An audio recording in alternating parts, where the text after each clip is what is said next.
Final microwave meal. Final microwave meal. This is theory on top of theory on top of theory, right? So this is 100% back in the good old days when none of my theories made sense. Listen. So, Akainu and Dragon were potentially both in the Marines together. What if he knows that if something happens to Bonney, he will face the wrath of Dragon because he is very, very good buddies with Kuma, and he has promised Kuma that Bonney will be safe or something along those lines. Chapter 1097. Ginny. So we are probably continuing from Kuma's perspective. Reader, okay, here we go. Another reader request. Bartholomew Kuma catching salmon in the river. Oh, so this one is actually 100% normal. This one isn't like the most specific, weird, AI prompt generated random scenario known to man. Okay. 8 years after the God Valley incident. So yeah, I called that. I don't think we're going to see more of God Valley for a while. I think God Valley might be one of those things that Oda keeps like this mystical event that slowly but surely we piece together from multiple different perspectives. And I like that sort of storytelling. I am always an enjoyer, which by the way, there's a video about this coming literally this coming week on the main channel. I am a huge fan of mysteries and like higher forces and things you don't understand that are not totally explained. I am all for not thoroughly explaining everything. I like ambiguity, and I think God Valley might benefit from being slowly stitched together, which even further builds up its status, right? Because we already know God Valley is this huge incident, so not seeing the whole thing through adds even more weight to it. And seeing it from multiple perspectives is going to create like this weird information asymmetry, which I think would be even cooler. I'm all for this. If we cut, if like in 3 pages we cut back to God Valley, is going to be very awkward. Let's keep going. Kumachi, I need your help. I've been coming here since your father's generation. It was such a shock when he up and vanished. Did Kuma bop his dad? I'm so glad to see his son growing up into such a great pastor. I'm sure your parents are happy wherever they are now. No wait, I threw that out as a joke, but do we know what happened to his parents? Am I forgetting something? We know? Okay, so I'm just completely forgetting this. What happened to his father? Oh, his dad died. Oh my god, yes! No wonder I just erased. Oh right, he was shot and then there was the blood splatter on his face. Oh my god. Yeah, right. Okay, no wonder I erased that from my brain. That was one of those panels where I was like, oh my god. Yeah, right. Yeah. Forgot about that one. Pastor Bartholomew Kuma, age 17. Oh my god. Imagine looking like this at age 17. It's nothing but old folks in the poor kingdom. That's so much better now. Thanks, my boy. So he's literally just taking away people's pain.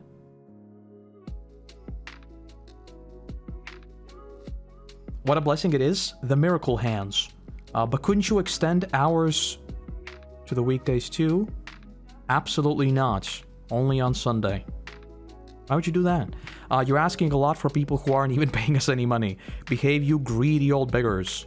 Oh no, it's Ginny the cheapskate. I'm not gonna lie. If this, I'm reading the chapter right now. I threw it out as a joke, right? The whole Kuma collecting pain and then storing it somewhere. I swear to God, if this is another situation of me just throwing out a random joke and it turns out to be right, oh my god. Shut up, this ain't a campground or a hospital. So pretty, but so foul-mouthed. From what I hear, the men in the town can't stop vying for affection. Alright. Don't use that font, I can barely even read it. Stop changing the subjects. The sight of Kumachi's face makes me feel at ease. That's so sweet of you. Okay, so we have gone from very, very sad boy hours to kind of happy boy hours. Kuma is just being a good dude. Okay. I'd give you as much money as I could, Kumachi, but it was already hard enough just to get by while we were paying the heavenly tribute. And now we've got this new king, don't we? They say that King Bekori? I don't know. Is a cruel man with a heart of stone. If we get sick, we can't pay our share of the heavenly tribute. And then he'll throw us in jail. It's a travesty, I tell ya. The last geezer they tossed in a cell starved to death, I hear. You won't even pay to feed the prisoners. Stupid skinflint king. I don't even know what that means. What's skin flint? Is this supposed to be very offensive and I don't even know what it means? A person who spends as little money as possible. I have never heard this word in my entire life. Skin flint. Skin flint. Okay. Very, very interesting word. Well, I can help by removing any light illness or pain you're feeling. Come every Sunday. Thank you, Kumachi. Oh my god, there is actually... Well, why though? Why does he do... So he takes away all of their pain, collects it, and then absorbs it himself? And he does this every week? That's why they can only come on Sundays, because he needs the week to regenerate? Well, not to regenerate, to recover? Why does he do this? Every week you do this, and they have no idea how much you suffer for them. There's no other choice. That mass of pain and suffering won't disappear until someone accepts it. Oh, but you can just keep storing it. That is messed up. How long has this been going on? What the hell? Has this man ever not suffered? Like, straight up? Kuma is the ultimate struggler, and I don't like it. Oh, if left untouched, it... What? Okay, so this completely kills my theory, by the way. So if left untouched, it makes its way back to the original person. But more than the pain, I feel delighted to see their happiness. So, he can be collecting pain, because it slowly makes its way back, I guess. Okay. So that's automatically disqualified. You look at Zoro's taking pain differently? Yes. I'm just thinking back how much this recontextualizes everything that Kuma's done. You know, like there was the meme going around of, those who know and those who don't, right? And there's the picture of Kuma, who's already messed up and sitting by the sunny, right? And it's moments like that, that now we know what he was actually doing. It's like, oh. Yeah, I'm almost wondering, like, how much of Kuma choosing to save Luffy and the others was him actually choosing Luffy and not actually Zoro. Because I think him seeing Zoro do the same thing that he did for many, many years is almost like, in his eyes, Zoro in that moment might be even more important, you know? So when Kuma told Zoro that he will experience hell, he was talking from experience? Yes. 25 years ago. Kuma at age 22. What's interesting is, again, this is my Chekhov's gun thinking. Do we usually have these sorts of character at age X moments? Because I don't think we do. Because it's specifically telling us Kuma is now 22. Maybe it's because they're getting married. Maybe it's like, maybe it's just to like, you know, like don't worry. It's all above board. Why not marry me, damn it? You know you love me. I'll make you happy. I'm sure you would. What is this? What is this chapter? It's like, oh my god, he's taking away their pain. He's being such a cool dude. Then he absorbs pain and is miserable. Now it's like, yeah, let's get married. We'll be happy together. What is this chapter? Oh, and he doesn't want to get married because... Oh, it's me. I'm the one who has Buccaneer blood. I don't want to bring you misery. Kuma is such a struggler. Can we please let Kuma rest? Kuma is still alive and he's perfectly fine. 100%. This is not a Luffy situation. We are not in the Kuma flashback because, like, you know how we saw the Luffy flashback after Ace was already dead, right? This is not that. Kuma is alive and he's well. He's gonna be fine. Not wanting to get married because of his race hit me really hard. Yes. Yes. It's like even in the present day, he can't feel happiness because of the baggage he carries. And that is always one of those things that is like, oof. Oof. It's like, again, I'm reading Berserk, so it's on my mind 24/7 at this point because it messes me up. It's like, guts can't stay around anyone, right? It's that sort of deal. Like, it's because of the baggage you carry, you can never experience happiness again. And that is such a depressing thing. Like, no matter what you do, it's not that this pain is gone, it's that you are always carrying it with you. That's rough. Look, another article about the freedom fighters. Very smooth, Kuma. Very smooth. They've caused protests in several countries, and now they're wanted by the authorities. Kuma's fine. You'll see. Kuma will be fine. Dragon. He's so cool. He must be someone's hero, I bet. One day, I want to go out to sea and use my life to help others too. I'm just preparing for like the next thing. I'm just getting ready. Okay. 22 years ago, disaster struck.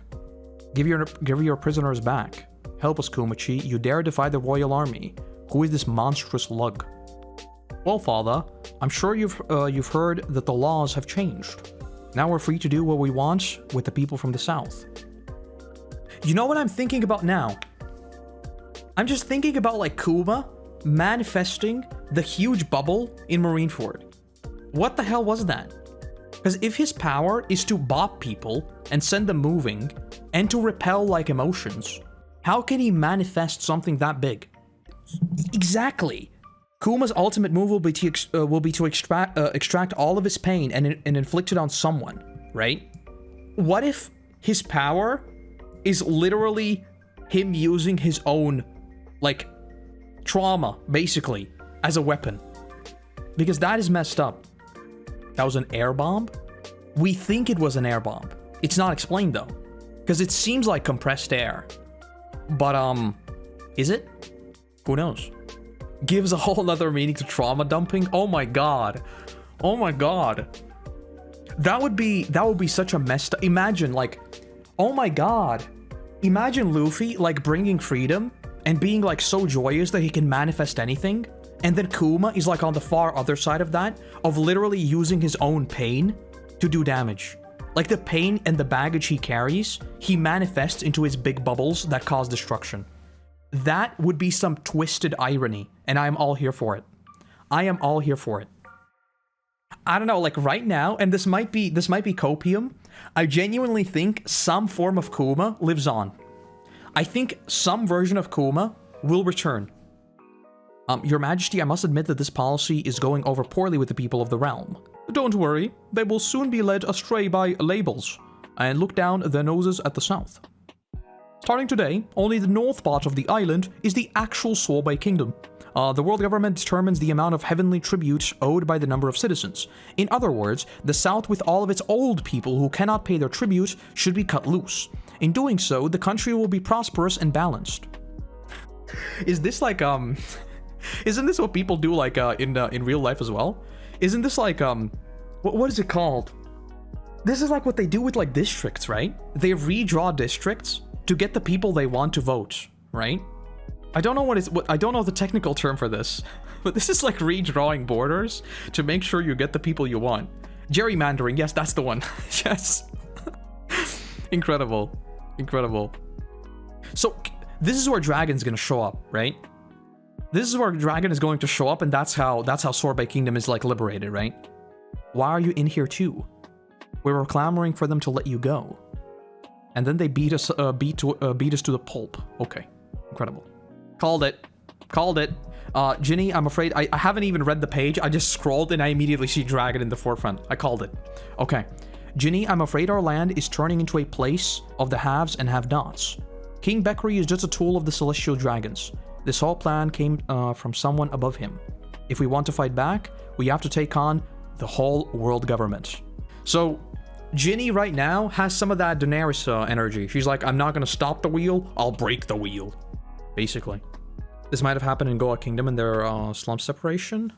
It might be, yeah. Who are you people? Run, your majesty. You won't escape, you sad imitation of a celestial dragon. He makes me boil with anger. Sad imitation of a celestial dragon. That is an odd thing to say.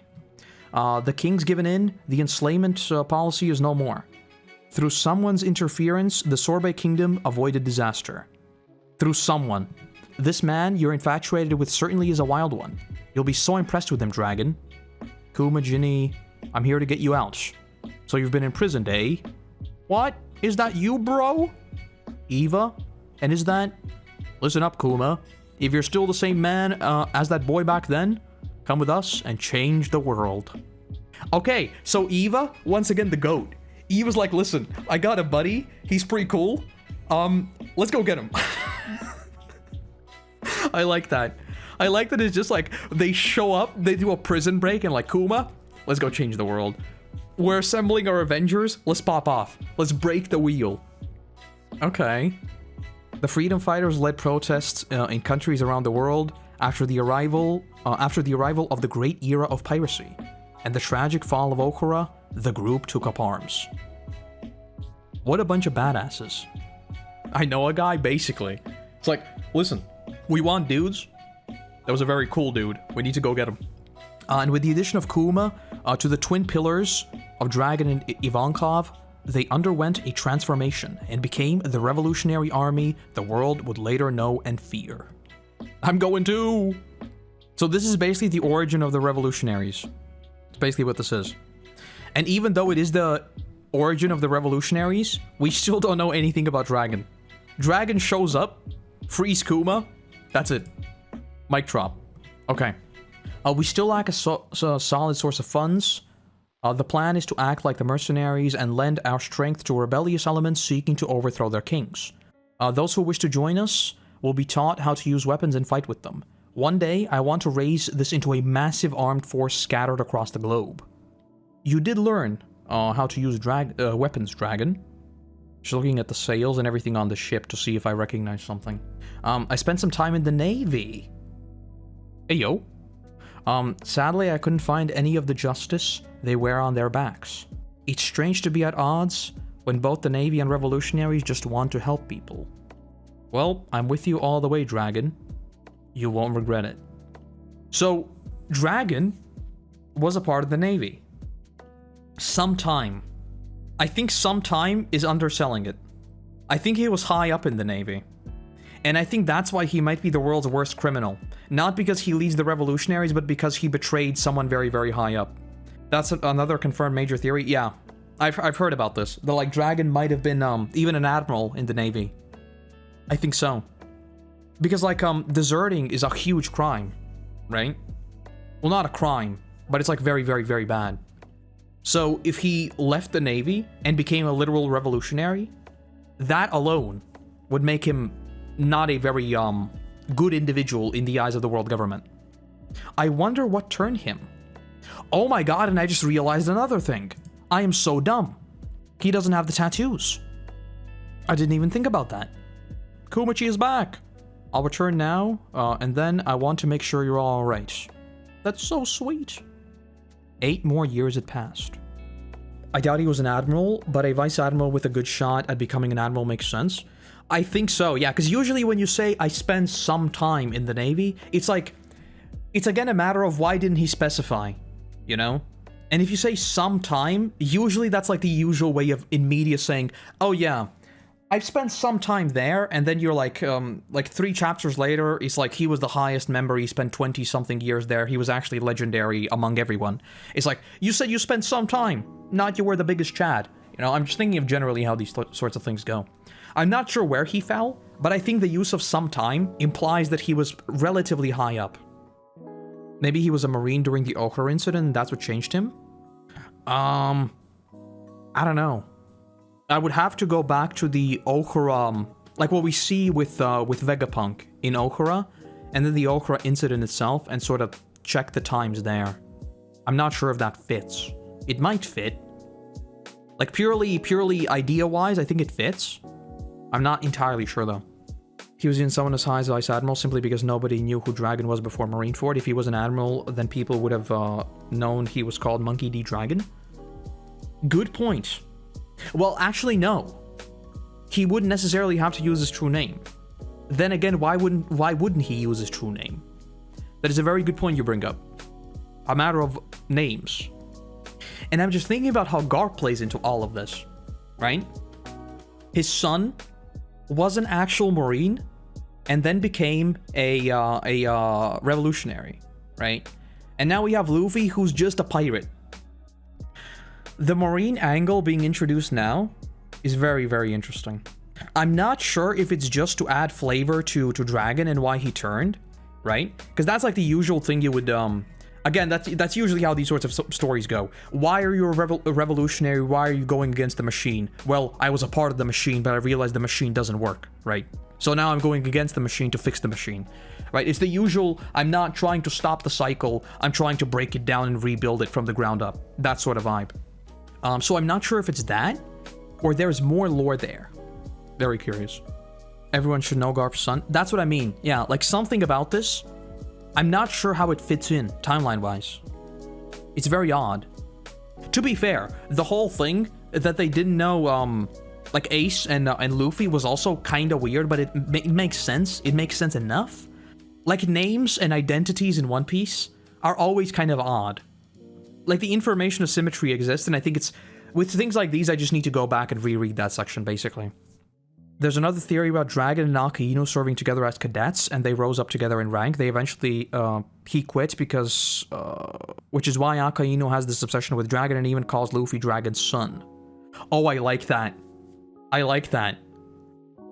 That's cool. Yeah, I like that. And then we would even have the generational thing, right?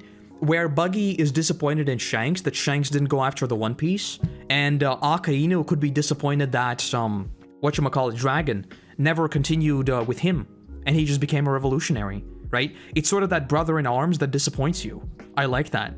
I like that. That's cool. I wonder what broke them up, though. What happened there? Maybe Akainu, because we know Akainu. Akainu is like a mega Chad, right? He's very cold. He doesn't care about anything, and maybe he did something that forced Dragon to quit. Which again would make like poetic irony that Akainu is now chained to a desk and can't do anything. I like that. I like that a lot. Timeline doesn't math up. Dragon was already a freedom fighter by the time Ohra rolls around. Vegapunk mentioned it in their flashback. Yeah, that's what I'm saying. I think with small details like that, I would just need to go back and reread those chapters, honestly. It's been a while. Alright, let's keep going. Let's keep going. 14 years ago, in a certain country. You look happy, Ginny. Oh, is it showing? Tomorrow's the big day. We're gonna meet up with Kumachi's group, remember? I can't wait. Revolutionary Army Captain. Eastern Forces, Ginny. Okay. One Piece hive mind. Tell me what the 2 means. Tell me what the 2 means. Why is there a 2 on the box? Tell me about the 2. What does the 2 mean? Where have we seen a 2 recently? A marking of just 2. 0, 2. Who in Vegapunk has 2? People are saying... Precisely. Precisely. Oh my god.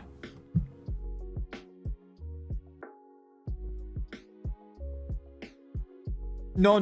Oda won't go there. No. There is no shot. My immediate thought is, you know what this is? This is Vegapunk recreating dead people to feel like they're still here. No shot, right? No shot. There is no way in hell that's what he's doing. That is way too dark. That is way too dark. Lilith is the only one that resembles a human being? I mean in terms of personalities, you know? It's like a reminder of who... Like, maybe it's not even conscious. Because, you know, like, this 2 on the box... There's not a 2 on the box because it's relevant. The 2 on the box is something Oda put in. This isn't something that matters in universe. It's just a 2 on a box. It's just a marking, right? But I'm talking about, like, the author's hand. That's too dark. I don't buy it. No. That is way too messed up. That is way too messed up. No shine. If that's what it is, though. Oh boy. How many Vegapunks were there? 6, right? I'd highly recommend reading the comments sections for TCB scans. We can check it out later. Something like that. Alright, let's finish the chapter. Wish I were Captain Kuma. He gets the affection of everyone's crush. What? Don't crush on me, you creeps. Grow up. What a mouth. Revolutionary Army Headquarters, Baltigo. Dragon? Come in, Dragon. Ginny's been captured. Oh no. I'm sorry, the enemy caught us unawares. And that's the end of the chapter. A certain country, 14 years. You know what we're doing? One Piece timeline. 14 years ago. Tom's workers complete the first sea train. Beppo leaves Zoe at the age of 8. When he climbed down Zoe to get a view of the sea, he was swept away. He then boards. Okay. Virgo enters G5 base after personally requesting it. And that's it. So we don't know what this is. 14 years ago. Oh no.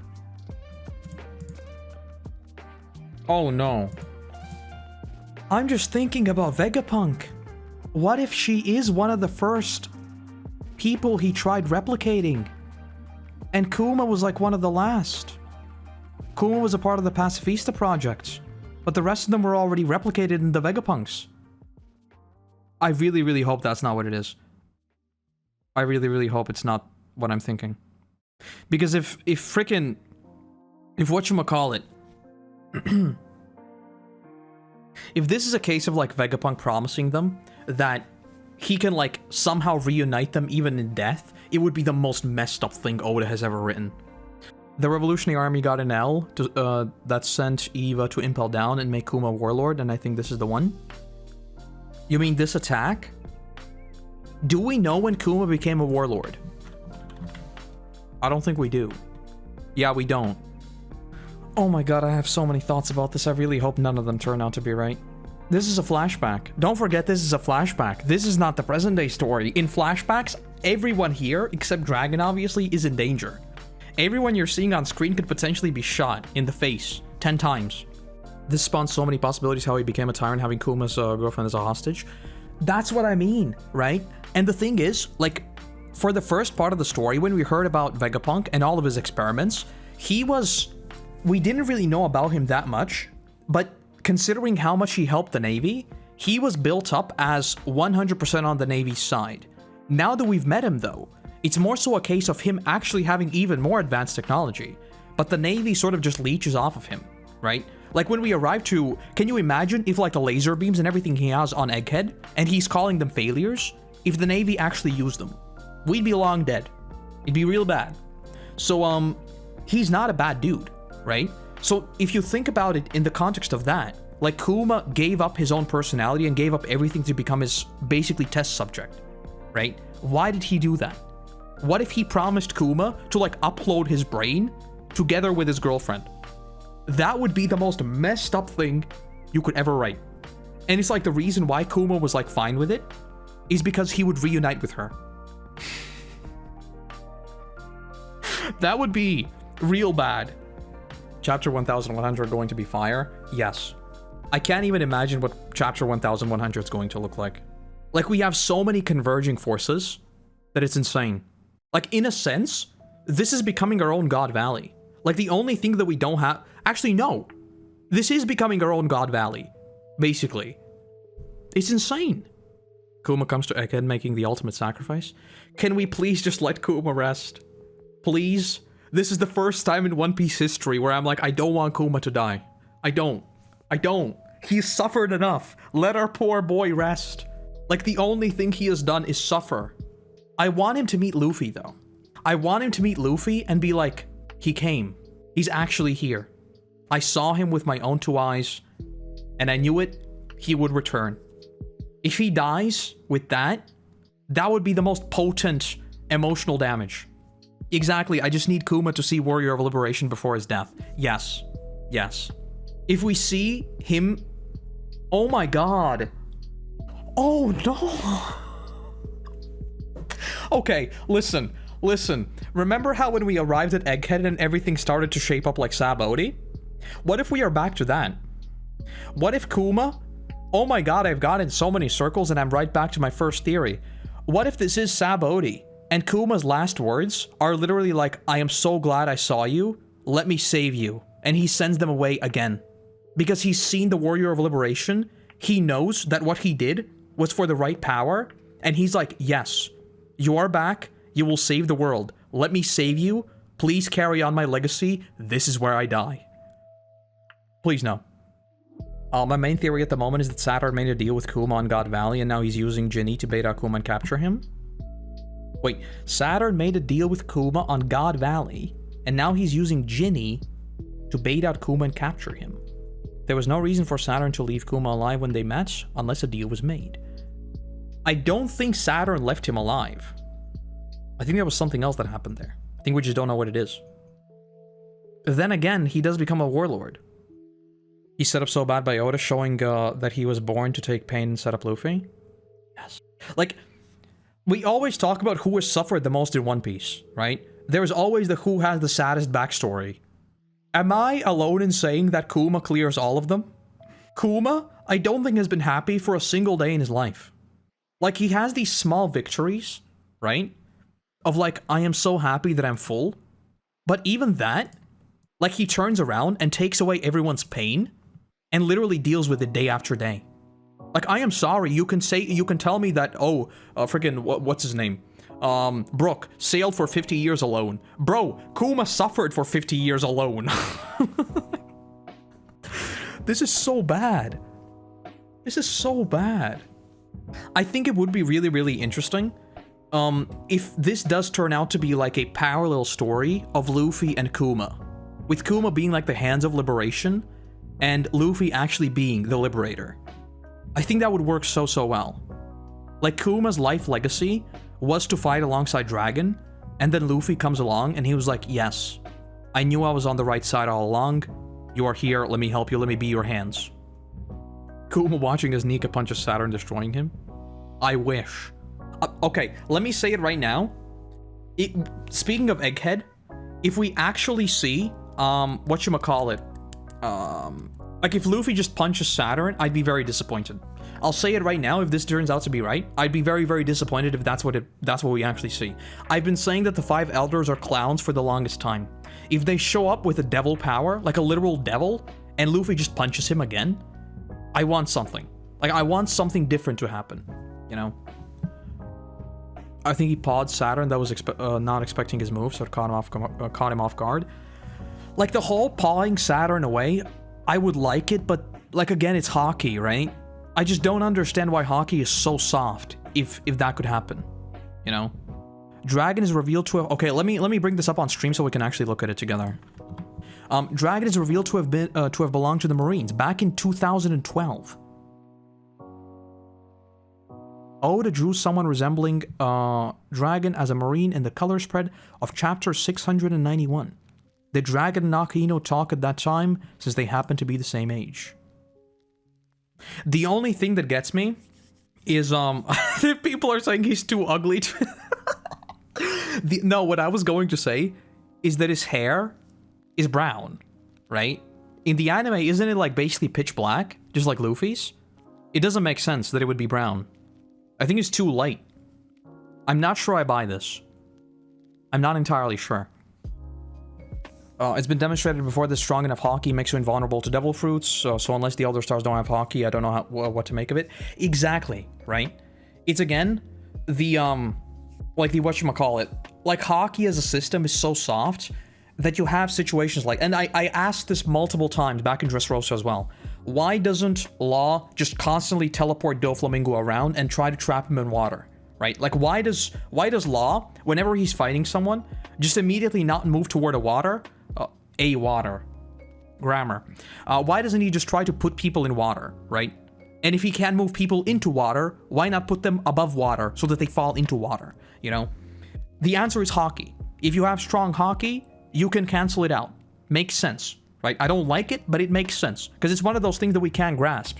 Like, why is Luffy's Haki stronger than Kaido's Haki? Why is Luffy's Haki lesser than Dragon's Haki? It's these things that we literally just cannot grasp at all.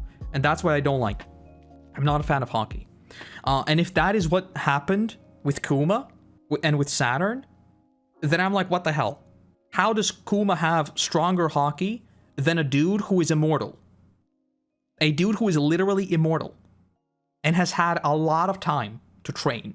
And he has scars. So it's not that he hasn't seen trauma either. He has seen trauma. He has a scar across his face. I don't buy it. I don't buy it at all. I don't. And I'm not a power scaler. Not a power scaler at all. I literally don't care. I just don't think it makes sense, knowing what we know. Hair color can get darker as you get older. I've never seen someone have hair that gets that dark, you know? Like, my hair is dark brown, and obviously when someone is born, usually like their hair is a bit lighter.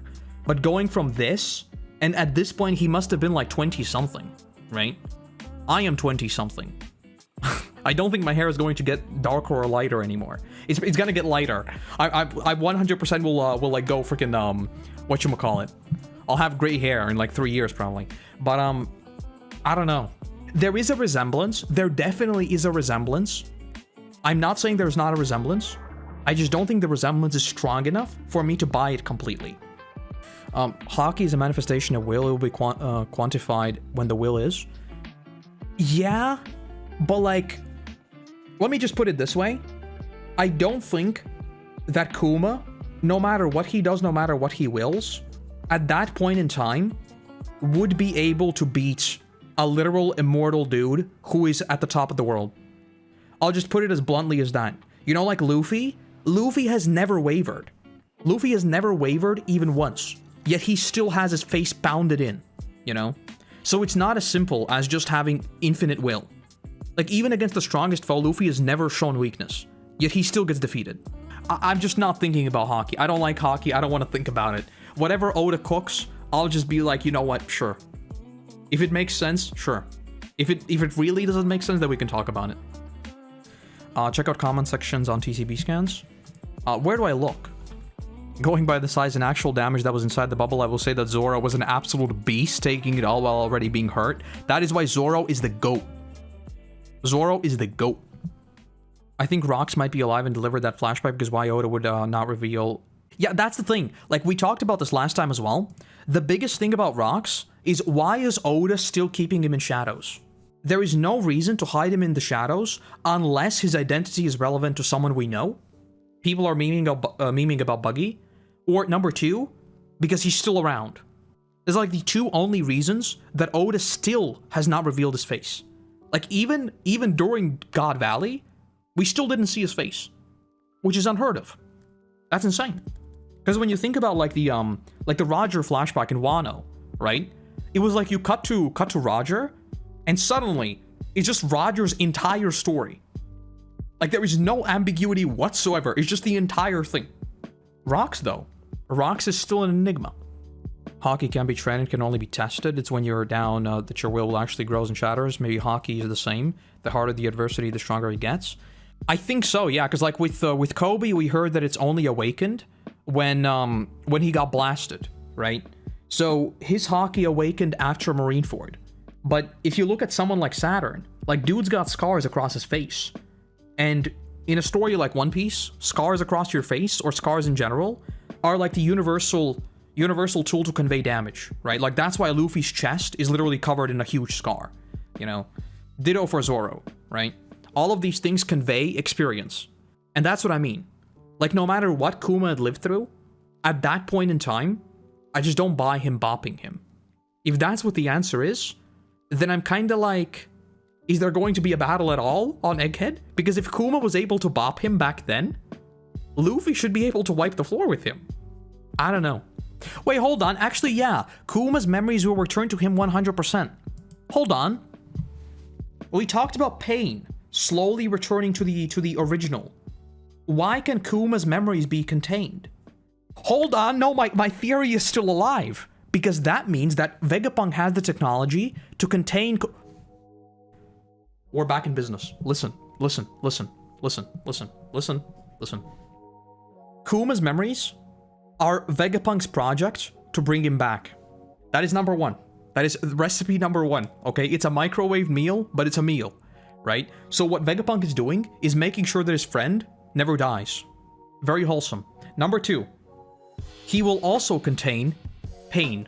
If they can contain Kuma's memories, which is just a bubble, they can also contain Kuma's pain. So the big pain bubble is still there. We still have it.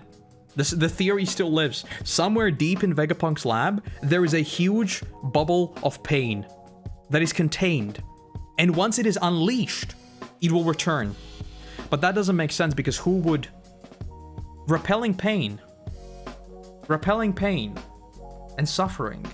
This doesn't... Okay, hold on. Let me give you another microwave meal. This doesn't make sense because, like, Kuma's Devil Fruit, right? It was given up at the... It kind of makes sense, but it kind of doesn't. So Kuma's Devil Fruit was given up at God Valley, which means that it's not very important. Like, it's not important enough for them to treasure it, right? So this won't make sense, but just hear me out. Doesn't the ability to repel pain sound very useful for something like the world government? That sounds very, very useful. So now I'm wondering, is maybe the reason why Kuma was allowed to live and allowed to later become a warlord was because of that ability. Because it's very useful. And killing him and losing the devil fruit would be a pain in the ass to get it back. Because he'd already eaten it by that point, right? For them, it doesn't really matter, right? Because they're immortal. But I'm just thinking about the ability to repel pain. Like, if your whole shtick is to fight anyone who rebels, and you have the ability to literally repel your own pain, that sounds very, very useful for fighting, you know? Because that's the biggest thing that gets me caught up right now, right? Why was Kuma ever allowed to even live? And if this is the explanation, just because his fruit is like handy enough to keep around, but not like painful enough to deal with right there, it like hits that perfect Goldilocks zone between being handy enough that we'll probably make a deal with you later and it'll be fine, but not quite Luffy's fruit where we're like, we need to get rid of you, you know? I'm not sure. Vegapunk would care more about storing data, memory, instead of extracting pain. That's why there was his memory bubble in Egghead. Yes, but maybe there's more to it, because we know Vegapunk isn't entirely on board with the Navy either. Maybe. Maybe in deep in Vegapunk's lab, there was like this little laboratory where the 5 elders sometimes popped in and were like, listen, Kuma, I have become 2 days older. Please take away my 2 days of suffering. And then Kuma's like, yes, happy to do so. And then he takes away that suffering, and then he's just like, I'm gonna just pop it in the closet right there, you know? And then one day, I'll release all of it, and you'll get blasted. Maybe. You want to hear a very, very hot take? I don't know if this is a hot take. Right now, if I had to rank, like, how much I care about a certain character, Kuma is like a 50 out of 10, Dragon is like a 3 out of 10. Like, right now, the revolutionaries, I sleep. Kuma, that's when I wake.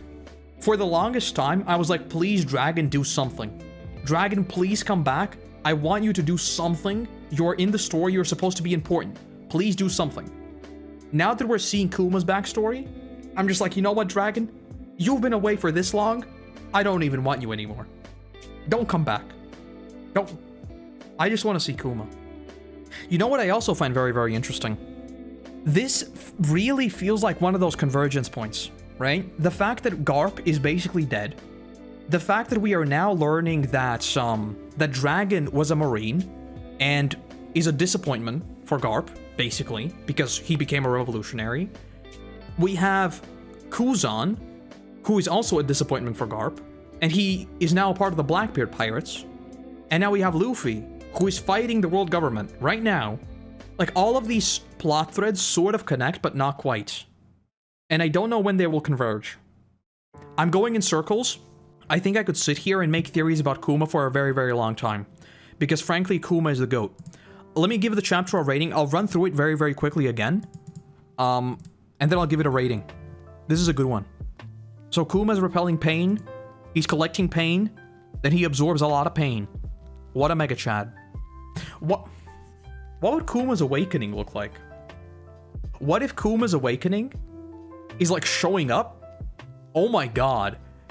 Imagine if Kuma's awakening is like the ultimate kiss curse ability. He shows up, repels everyone's pain. Like everyone's pain within a certain vicinity, bumbles it up in a huge bubble, and when like his enemy is like, oh, you took away my pain, that's so nice of you. Wait, what's going on? And then he sees that everyone's pain is being taken away. And then the big bubble is headed back toward him. Like, you get that 3 seconds of joy. It's like, oh, I've been healed. And then suddenly you get blasted like 60 times harder. That'd be so cool. I kind of want that to happen. I have no idea what his awakening would look like, though. Okay, so he gets a lot of pain. We have some very wholesome moments between him and Ginny. I am very worried about Ginny. If the box with number 2 actually turns out to be in reference to Lilith, I know it's like, this is like mega conspiracy, right? This is literally like me with a tinfoil hat, the thing I used in videos all the time. There was a 2 on the box. There's a 2 on the box. But with small things like this, like, unironically, you do need to put on your tinfoil for things like this. Why would Oda go out of his way to draw a sticker with 02 on the box and not just ammo? And not like revolutionaries. Something like that, right? Like, why is it a 2? Very sus. So if the 2 is in reference to something, that would be very, very sad. I am also very curious about Ginny eating a lot of stuff. I'm not sure if that's in reference to just Bonney, or maybe in reference to something else. Ginny's been captured. I'm sorry, the enemy caught us unawares. And that's it. Okay. There is no break next week. I have no idea what we're going to see, basically. Rating for this chapter, It's not quite as impactful as the last one. It's very, very good. Not quite as bad. I'll give it a 9.95. 9.95 out of 10. Very good, not quite as good. Actually, no, 9.995. There we go. Perfectly balanced, as all things should be. Clip it and chip it. I want to know about Kuma so much since Sabaody. Since we got the big reveal that he was protecting the Sunny, yes, I was like, Kuma? Who is this guy? Tell me more. It's funny that Oda was stalling and teasing Dragon for so long that now when we get him, we're basically sleeping. Like, in a weird way, unless he shows up, like, I have genuinely no idea what Oda would have to do for me to actually be like, holy shit, Dragon is doing something, and I'm very invested. Because I think he's been teased for so long that I kind of almost want Oda to be like, Dragon isn't even that strong, he's a schemer.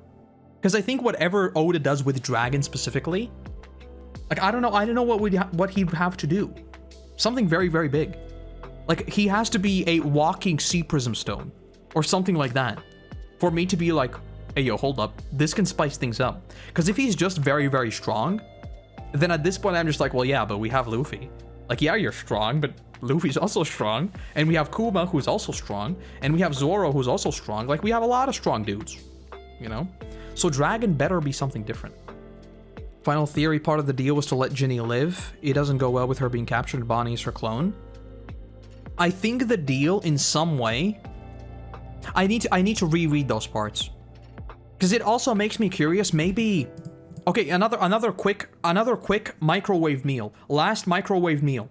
Final one. If we're talking about a deal, what if it is sort of like what I said before, that Kuma's power is just handy for the world government, right? But it's rather a case of, listen, I can be your informant. I will do these things, and I will tell you things, and in time, I will become a warlord. Just let these people live. I care about these people. Let them get away. And Saturn, being the big brain that he is, he's immortal. So for him, these lives mean nothing. He's just like, oh, so you will help me down the line. You may be my informant. It doesn't really fit with Kuma's character. I think him becoming an informant, I really don't think it fits. But for the sake of argument, let's play it out. Because for Saturn, like, time itself is very, very distorted, right? For him, this might be a case of, okay, fine. I'll let you go. Then you'll come back to me and then tell me everything. Sure, why not? Works for me, you know? It's like playing the long game, because for him, the long game is far more important. I'm still not sure, though. And also, yeah, like, I keep going back to Akainu, right? And Akainu saying that his okay. Final microwave meal. Final microwave meal. Final one. Listen. Akainu and Dragon were both serving together, but like, this is theory on top of theory on top of theory, right? So this is 100% back in the good old days when none of my theories made sense. Listen. So Akainu and Dragon were potentially both in the Marines together, right? Dragon is now a revolutionary, and Kuma is one of his right hand, right? Akainu was very scared that something might have happened to Bonney. What if he knows that if something happens to Bonney, he will face the wrath of Dragon because he is very, very good buddies with Kuma, and he has promised Kuma that Bonney will be safe or something along those lines. Because I just keep coming back to that scene in Post-War. My blood ran cold when I heard you had escaped. Why would that happen? Why would Akainu be scared about Bonney being in danger? This is not even a microwave meal. This is one that has been, like, defrosted. This isn't even a microwave meal. Deal was maybe we let you live and Vegapunk will work on making a clone for you as long as you behave. That could also be interesting. Not continuing the bloodline? Actually, yeah. I kinda like that. That is very messed up, but I don't know. Akainu had no qualms about killing Luffy, so I'm not sure he would fear Dragon's retaliation. The reason why I don't think that works, I hear you, but I think Dragon's not a good dad. I don't think Dragon, like, cares about Luffy at all. Why didn't Dragon do anything in Marineford? You know? Like, yeah, Luffy showed up out of the blue, but Dragon did nothing. Dragon didn't even think about it. Like, the reason why they even learned of what happened there was because Sabo read the newspaper, right? I don't think Dragon cares about Luffy. I think Dragon cares more about Kuma than he does about Luffy. You know? I don't think Dragon's a dad who cares. Okay, I'll leave it there for today. On the bright side, we don't need to theorize about this for too long. There's a chapter next week, which I'll be back for. And also, during the week, don't forget, we talked about this before the stream started, there is One Piece live action news coming sometime during this week. Right here. November 11th, we potentially have One Piece news. It's probably not going to be anything big, but it's happening. That said, thank you for joining me today. I'll be back sometime soon, TM. Have a nice evening, and then I'll see you back. Bye-bye.